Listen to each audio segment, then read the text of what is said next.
حیرانگی در حیرانگی ہوتی رہی ہے۔ اس کے بعد ان کا سفر ہوا عمرے کا، اس کے بعد پچھلے دنوں پھر ملاقات ہوئی تو انہوں نے کہا کہ میں نے وہاں پر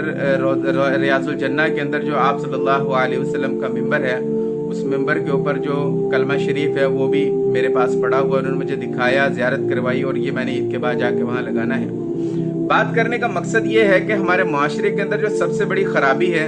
وہ یہ ہے کہ ہم کسی بھی شخص کو دیکھ کر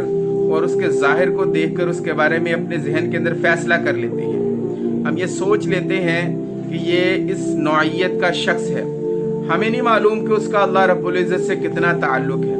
ہمیں نہیں معلوم کہ اللہ رب العزت کے ہاں وہ کتنا محبوب ہے، ہمیں نہیں معلوم کہ اللہ رب العزت سے اس کے تعلق کی نوعیت کیا ہے،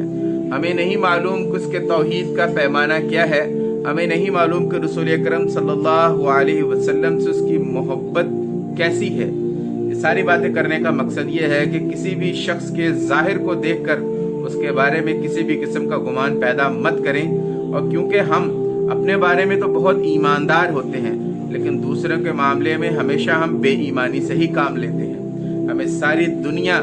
بے ایمان نظر آتی ہے اور خود ہم اپنے آپ کو ایمانداری کا سب سے بڑا علم بردار تصور کرتے ہیں۔ یہ ہماری غلطی ہے اور یہ اصلاح کا پہلو ہے۔ اللہ پاک ہمیں عمل کرنے کی توفیق عطا فرمائے۔ وجزاکم اللہ احسن الجزاء۔